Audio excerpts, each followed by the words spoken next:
Eh, Hoy estamos muy felices de tener con nosotros a la diputada María Clemente García Moreno, que es una activista defensora de derechos humanos de la comunidad LGBT y es además una diputada federal.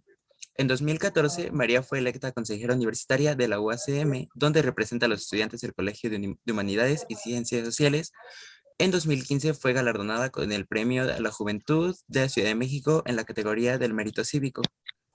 En 2018, María, junto a Citalia Hernández Mora y la maestra Ifigenia Martínez, fue reconocida por el Sindicato de Trabajadores de la Universidad Nacional Autónoma de México, STUNAM, como una de las mujeres que están transformando México. María fungió como presidente de la Organización de la Sociedad Civil Agenda LGBT, Asociación Civil, de 2015 a 2019. Es orgullosa militante de Morena, diputada federal por la circunscripción 4 y coordinadora temática de diversidad, igualdad e inclusión social del Grupo Parlamentario de Morena. Entonces, hola. Hola, buenas tardes, ¿cómo están? Gracias. Eh, bueno, estamos muy felices de tenerla aquí con nosotros y bueno, le cedemos entonces la palabra para que pueda hablar sobre el tema que usted tiene, que es leyes y legislaciones que protegen a la comunidad LGBT en México. Muchas gracias. Leyes y legislaciones que tenemos para la población LGBTI. Pues tenemos para empezar derechos fundamentales, ¿no? Que es el derecho que en realidad radica esencialmente en nuestra lucha, que es el derecho a no ser discriminados, ¿no? Para que no se vulneren todos nuestros derechos humanos y el derecho a tener una familia. En eso radica nuestra lucha, que son justamente esos aspectos de la vida que son vulnerados a raíz de la discriminación que se vive o que vive o puede llegar a vivir una persona por su orientación sexual o su identidad de género o su expresión de género. En ese sentido, esa es la agenda que está en México desde hace más de 40 años promoviéndose, desde que se empieza a tener una sinergia de un activismo en México para impulsar la defensa de los derechos humanos de la población LGBTI, que se ha venido luchando, ¿no?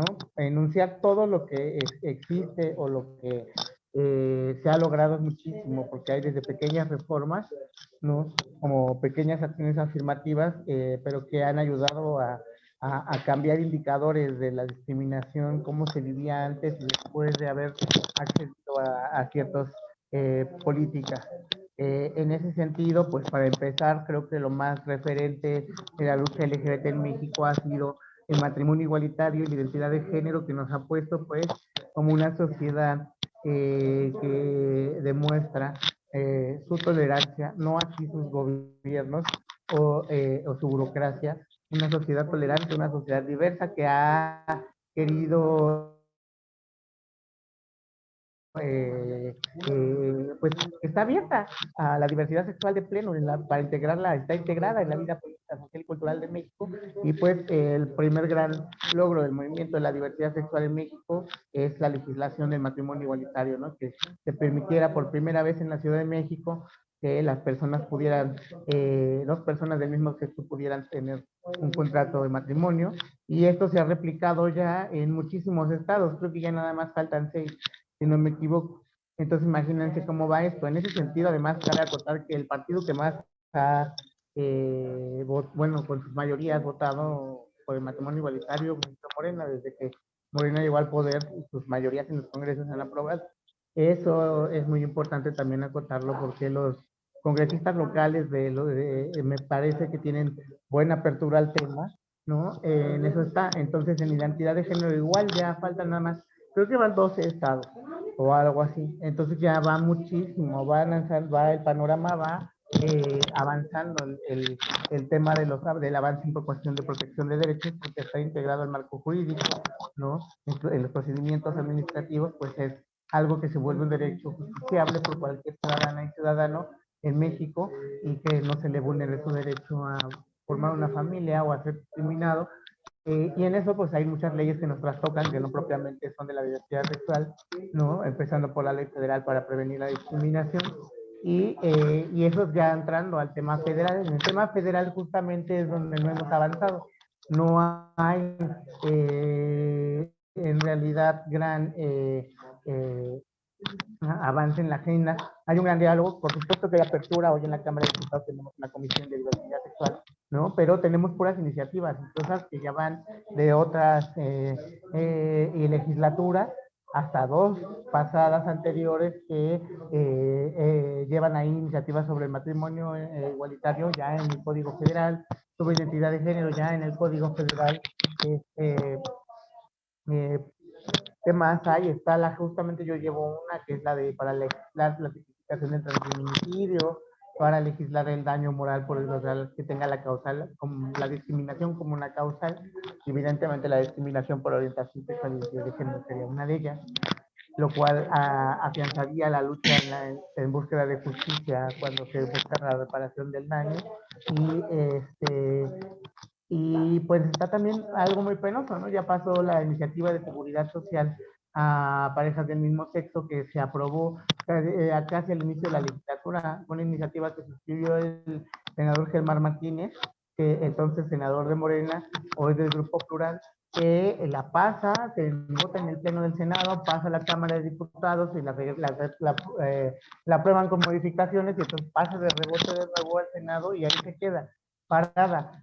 Ya casi 4 años después, sigue parada, siendo aprobada en el Pleno del Senado. Entonces, ahí está. Otra que está en la misma situación exactamente es una de las terapias de conversión. Exactamente lo mismo. Pasa del Senado, suscrita por la senadora Citlali Hernández, pasa a la Cámara de Diputados y de la Cámara de Diputados pasa de rebote con modificaciones, siguen las dos ahí, ¿no? Y entonces esas son las que me parece que son las más urgentes, que están ya más avanzadas, ¿no? En las que cualquier persona que quisiera apoyar la lucha LGBT debería exigir, ¿no? Al Congreso de la Unión y a los representantes que están, ¿no? Participando de las comisiones pertinentes y en el Pleno para con su voto en general sea aprobado, no solamente por una mayoría, ¿no? O por un grupo mayoritario, sino por todos. Es algo que trasciende el debate político y que puede volverse en algo que se vuelva cultura en México, la no discriminación a la población LGBT. Entonces, a los de PAN también, a los de PRI también, ¿no? Al partido que parezca más conservador igual exigirle, ¿no? En ese sentido, así es como está el panorama hasta este momento que les puedo yo contar. No sé si tengan alguna duda en particular sobre eso o cualquier otro. Bueno, creo que una de las legislaciones más grandes que he visto y creo que una de las más importantes sería la ley de infancias trans. No sé si nos pueda contar sobre esta. Oh, claro, fíjate que ese es un tema local de acá de la Ciudad de México. Yo hablo un poco de lo federal porque es donde yo ocupo en la curul y donde yo estoy facultada no solo para opinar, sino para votar y para impulsar en toda la cadena de legislación que lleva a una iniciativa al Pleno para su discusión y aprobación. En ese caso, en el gobierno, en la Ciudad de México, en la esfera local, está un tema ahí que es lo más avanzado, que son las infancias trans, por supuesto, y pues es muy penoso que la iniciativa pues haya pasado al Pleno y haya tenido una aceptación brutal dentro de los legisladores, pero bien apoyada, ¿no? Me parece que el que se haya vetado su publicación, ¿no? Me parece que pues no corresponde porque se está solucionando solo un grupo de personas, a sus familias, ¿no? Donde está justamente la Asociación Infancias Trans, pero eso no garantiza que ellos o las personas, otras infancias trans que hoy están naciendo puedan hacer lo mismo después, porque no siempre va a estar el funcionario en turno que está ahora para poder hacer esos procedimientos que no están en el marco jurídico de la Ciudad de México. Entonces, creo que tenemos que seguir presionando para que se apruebe algo que ya se aprobó, discutir, exigirle, ¿no? A quienes encabezan la gobernanza en la Ciudad de México, en los tres poderes, que hagan justiciables nuestros derechos, los derechos que ya discutimos en las calles, que ya discutimos en los espacios públicos, ¿no? En las casas de gobierno, y ya fue votado en el Pleno, entonces no entendemos de dónde viene la cerrazón. Yo creo que eso es algo que tendríamos que reflexionar en este momento, ¿no? Respecto al tema de infancias trans, porque tiene que haber alguna solución. No puede ser el no y ya no avanzar. ¿Por qué? Porque no se pudo. Creo que no. Creo que el tema de infancias trans tenemos que seguir discutiéndolo, insistiéndolo desde donde sea, No puede ser aceptable, ¿no? Ser una persona LGBT y aceptar o permitir, ¿no? Ver cómo se vulneran los derechos de las infancias trans. Creo que es un acto de solidaridad, ¿no? Si bien no entre pares, entre personas, pues entre personas, entre seres humanos, ¿no? Defender la dignidad de otra persona. En ese sentido, me parece que eso es algo muy puntual que tenemos que seguir ahí y siendo muy exigentes.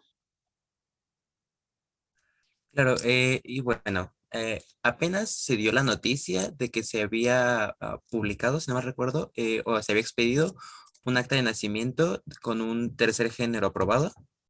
Entonces, am, ¿hay alguna propuesta que nos ayude en este tema o no hay ninguna? ¿Hay alguna Sí, ay, legislación en proceso? discúlpame, ¿me puedes repetir el...? Ah, claro, Es que se cortó un poquito el audio. sí, claro. Bueno, apenas se dio la noticia de que se expedió un acta de nacimiento, si no mal recuerdo, con un tercer género. Entonces, ¿hay alguna propuesta sobre esto o alguna legislación que muestre esto? Sí, ahorita acá no hay propuestas, por lo menos en en el Congreso de la Unión, a nivel federal no hay propuestas al respecto que hayan sido presentadas y tornadas a ninguna comisión de ninguna de las dos cámaras. A nivel local no conozco si hay alguna iniciativa al respecto. Ok, y bueno, en cuanto a su trabajo, ¿en qué legislaciones ha participado sobre este tema? Bueno, pues yo, primero, bueno, pues yo soy coordinadora temática de diversidad, género e inclusión social del Grupo Parlamentario de Morena y yo coordino para el grupo pues la conducción de la política legislativa de nuestro grupo de cinco comisiones, que es igualdad de género, diversidad, grupos vulnerables, juventud y niños, niñas y adolescentes. Y dentro de esas cinco comisiones, yo soy secretaria en la Comisión de Juventud y en la de Grupos Vulnerables y soy integrante en la de Igualdad de Género. Y ahí estoy impulsando varias iniciativas, ¿no? En lo referente, pues tengo dos en concreto para la diversidad sexual, que es la de transfeminicidio y la de daño moral por discriminación. Estoy impulsando incentivos fiscales para personas trans, ¿no? Y dentro de lo demás, pues es que la agenda que estoy yo impulsando no solamente es de diversidad sexual, ¿no? Estamos impulsando una agenda, tengo una iniciativa de ley para expedir la Ley Federal del Cáñamo Industrial. Yo soy promotora de la regulación de la cannabis y sus derivados, como puede ser el cáñamo, ¿no? Que es un producto que es una planta, ¿no? Proveniente, un derivado de la cannabis que produce, puede llegar a producir 16,000 productos de 9 cadenas de subproductos y que me parece muy relevante poderlo legislar para que esté regulado, para que pueda aportar con mayor exactitud los beneficios que puede hacer esta cadena de valor o esta industria nueva al Estado mexicano, ¿no? Y hemos estado presentes también haciendo varios exhortos, sobre todo en materia ¿no? de promover la no violencia de género, ¿no? Tenemos muchísimas conferencias que pueden buscar en la Cámara de Diputados, las conferencias de prensa que he presentado justamente para presentar puntos de acuerdo y exhorto a gobiernos, ¿no? Y pues estamos trabajando ahí. Tenemos muchas iniciativas más que tenemos ahí y pues bueno, básicamente estamos legislando por justamente una agenda feminista, inclusiva y diversa, ¿no? Y por supuesto que estamos opinando también en el debate sobre todos los problemas sociales actuales de México, no solamente la diversidad sexual, sino con una perspectiva global, ¿no? Desde una voz de la diversidad sexual hacia todos los demás problemas, no al revés.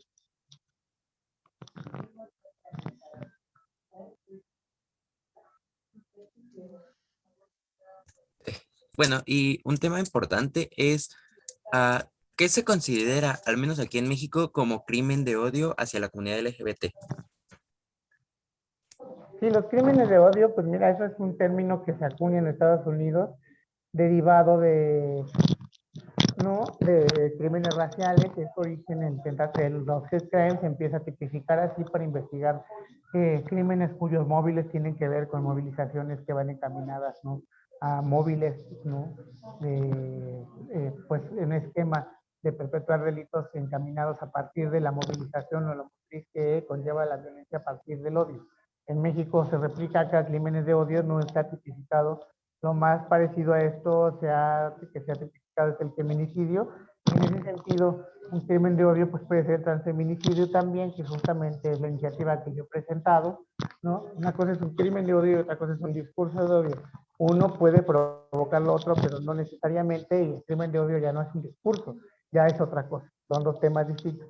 Y en tema de crimen de odio, pues estamos yo promoviendo por mi parte el tema de crímenes de odio contra las mujeres trans, explícita transfeminicidio en el Código Penal para que se investiguen estos delitos, estos homicidios con esa perspectiva y las carpetas pues tengan los procedimientos adecuados para las investigaciones que lleven pues con los móviles conducentes para un crimen de ese tipo.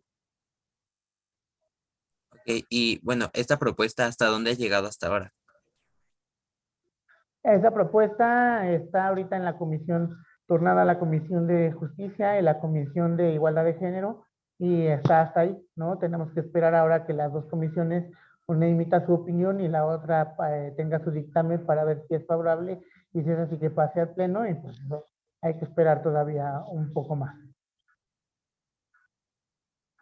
Y bueno, aproximadamente ¿hace cuánto tiempo fue que se empezaron todas estas legislaciones como lo es la aprobación del cambio de género y la aprobación del matrimonio igualitario? Porque hasta donde sé, no tiene mucho tiempo en nuestro país. No, el matrimonio igualitario fue en 2009, ¿no? Y se estuvo promoviendo desde principios del siglo, pues desde que empezó desde el año 2001, 2002, ¿no? Por ahí desde el sexenio de Vicente Fox, ya se había empezado a promover, no se logró, y la identidad de género se promovió justamente por ahí del 2012. Se tuvo el logro por la vía judicial un poco ya antes, pero fue insuficiente para las compañeras y el movimiento trans a partir con el impulso de la coalición T47 encabezada por Diana Sánchez Barrios y muchas otras organizaciones lograron impulsar que fuera solamente ya en 2014 un procedimiento administrativo gratuito en el que solamente pagas el costo de la impresión de tu acta de nacimiento. Y así es como yo y muchas mujeres trans hoy tenemos derecho a tener un acta de nacimiento y en consecuencia también de acuerdo a los procedimientos y protocolos del Instituto Nacional Electoral, pues una credencial de elector. Hablando más a fondo de este procedimiento, en México, ¿qué es lo que se necesita para hacer este cambio de manera legal? La voluntad, solamente vas aquí en la Ciudad de México, llevas te presentas en el registro civil, firmas un formato en el que tú estás manifestando para el registro civil ¿no? El deseo de hacer el trámite y que estás confirmando de que no, que lo estás, pues sí, ¿no? Que confirmas la petición y ya, haces el trámite, te piden una serie de documentos, que no lo recuerdo ahorita, lo pagas y pagas la impresión de tu acta que son 70 pesos y ya. Si no le dan muchos documentos, es como un trámite muy sencillo. O sea, el acta de nacimiento, tu comprobante de domicilio, este, llenas el formato y no me acuerdo cuál es el cuarto documento, pagas los 70 pesos. Y la verdad es que es muy rápido, o sea, vas, no te la entregan en el momento, pero es un trámite que pues en menos de un mes ya lo resolviste. Si tienes todo en orden, si no lo tienes en orden, pues puede ser algo cansado. ¿No? Si un documento no está, tiene que estar todo en consonancia, porque pues también el registro civil ya tiene sus propias carpetas en las que también tienen que estar la documentación ordenada y completamente, ¿no? Requisada. Entonces, pues, así es. Es muy, muy sencillo y económico. Aquí en la Ciudad de México, en cada estado, cada congreso legisla su procedimiento civil para su código de procedimientos civiles de una manera distinta. Entonces no tengo idea en cada estado cómo se legisle, pero acá en la Ciudad de México así es bastante sencillo. Ok, y ahora volviendo al tema de matrimonio igualitario, lo que es la adopción homoparental, ¿qué logros se han tenido aquí en México? Pues que justamente poder acceder a la adopción. Aquí en México solamente son 6 estados, no recuerdo cuáles, pero son 6, y incluyendo por supuesto la Ciudad de México, lo cual es como seguir vulnerando el derecho a tener una familia, ¿no? Que va de la mano con lo que comentaba hace rato. Entonces, logros, pues sí, tenemos ya, las personas del mismo sexo se pueden casar, pero no tienen seguridad social garantizada. Hoy es el IMSS y el ISSSTE, pues lo permiten y lo hacen porque es voluntad del director. de la institución, pero si fuera otro y no quisiera y quisiera ser exigible, tendría un problema, a lo mejor ganaría por amparo, pero tendría un problemón de una inversión de tiempo y dinero brutal, ¿no? Que casi ningún mexicano puede pagar.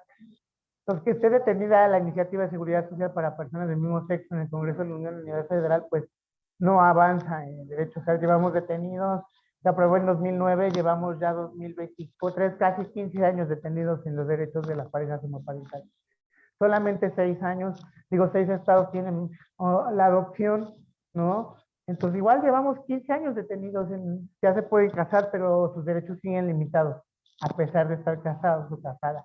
Entonces, ese es el avance. El avance, pues no ha habido mucho. El gran avance es que se permitan las uniones en un contrato matrimonial, pero los derechos siguen vulnerándose por estas dos aristas. Y seguramente, si revisamos los casos en avance, no, sobre todo empezar a ver qué viven los hijos de estos matrimonios, no a consecuencia del matrimonio, de las personas que lo conforman, sino a consecuencia de las limitaciones jurídicas para garantizar derechos, también puede estar vulnerándose. Entonces, es un tema que hay que revisar y seguir existiendo, porque no porque haya garantizado el derecho en muchos estados significa que estas familias no tengan, pues, alguna lista por el que se le pueda seguir discriminando en ese sentido.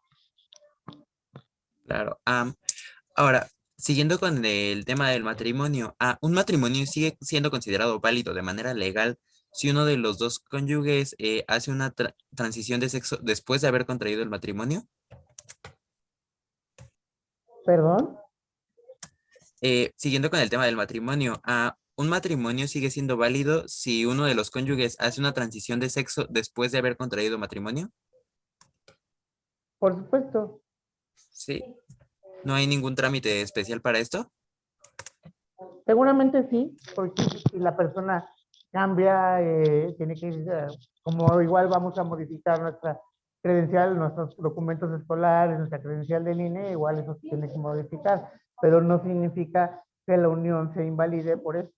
O sea, el acto anterior no modifica, la identidad de género tampoco no modifica la existencia de la persona. Si yo tuviera una carpeta, ¿no? De mi documentación civil, los trámites civiles que estoy obligada y a las que estoy responsabilidad como ciudadana, y una carpeta de todos mis asuntos judiciales y de Hacienda, si yo cambio mi nombre, todos van a seguir siendo asuntos míos, vinculados a mí, y voy a seguir siendo la responsable, ¿no? Y la que va a asumir el derecho y las obligaciones de ellos.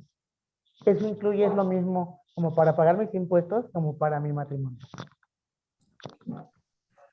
Ok, y bueno, ¿cuál es la posición actual en la política federal de inmigración con respecto a los cónyuges trans? No, pues ahí sí la verdad es que creo que sería muy penoso dar una opinión. Mejor me la reservo porque va a parecer ataque a mi gobierno. Ok, en tema de igualdad de género, ¿cuáles son las dificultades que presenta la comunidad LGBT que no presenta una persona heterosis? Uy, pues muchísimas, ¿no? Yo te lo puedo hablar solamente desde las personas trans, creo, o sea, lo conozco en cifras, pero pues muchísimas, ¿no? En el tema muy especial de la población trans es la discriminación laboral, ¿no? No hay casi oportunidades laborales bien remuneradas con derechos y seguridad social para casi ninguna persona trans. Sí hay, pero son muy pocos casos. La mayoría estamos destinadas a una cadena de valor muy informal en la que existen muchas violencias, una cadena que representa muchos oficios muy peligrosos como el trabajo sexual, ¿no? Empezando, pero muchos otros más, ¿no? Que eso pues garantiza la continuidad de un esquema de una violencia estructural que precariza nuestras vidas al grado de tener un promedio de vida de 35 años, que así es como lo dice la Comisión Interamericana de Derechos Humanos. Entonces, creo que son muchísimas, no podría comenzar por una, sino la más importante que te podría decir es esa, ¿no? La discriminación laboral. Si no puedes trabajar, no tienes dinero. Y si no tienes dinero, no puedes comprar comida. Si no puedes dinero, no puedes comprar zapatos. Si no trabajas, tampoco puedes tener dinero y no puedes comprar, no puedes adquirir nada que te pueda garantizar lo básico para tu salud física, mental y entonces poder generar cualquier tipo de bienestar en tu persona. Entonces, a ese grado puede llegarse la vulnerabilidad que vive o que impacta o cómo impacta en la discriminación hacia una persona trans. Y bueno, si por ejemplo alguna escuela decide negarse a realizar un trámite para una persona que acaba de pasar por su transición de género, ¿qué acciones puede tomar esta persona contra esta escuela, por ejemplo? ¿Perdón? Si una escuela o alguna otra institución, por ejemplo, en este caso una escuela privada o una institución no gubernamental, se niega a hacer algún trámite para una persona que acaba de pasar por su cambio de género, ¿qué acciones legales puede tomar esa persona contra la institución? El amparo. O sea, puedes levantar una denuncia, pero eso solo va a meritar la conciliación, ¿no? Una placa, una disculpa pública, quizás alguna sanción que tenga el funcionario o funcionaria, pero si lo que quieres es hacer válido tu derecho, está garantizado constitucionalmente, tramitar un amparo, pero pues tienes que tener, pues, poder solventar el tiempo que se requiere para el trámite y tener la defensa jurídica necesaria. Ok, bueno, ya para terminar, le agradecemos mucho que haya estado con nosotros y bueno, le tendremos algo preparado, entonces voy a compartir pantalla un momento y mi compañera va a Gracias. leerlo. Bueno, Born This Way agradece a la diputada María Clemente García Moreno por su participación en el evento Pride Week el día 5 de julio de 2022 en la ponencia Leyes y legislaciones que protegen a la comunidad LGBT en México. Entonces, bueno, nosotros se lo hacemos llegar a su equipo y le agradecemos mucho su presencia. Muchas gracias. ¿A Cuídense usted? mucho. Sí, usted Hasta igual. luego. Hasta luego. Hasta Muchas luego. gracias. Muchas gracias. Y listo, ya podemos cortar la transmisión. Bueno, los invitamos a que nos sigan viendo a lo largo de toda la semana, igualmente a las 5 de la tarde. Bueno, mañana vamos a estar hablando sobre la experiencia de asistir a la Marcha del Orgullo y pues les agradecemos mucho estar aquí. Muchas gracias a todos los que estuvieron presentes. Recording stopped.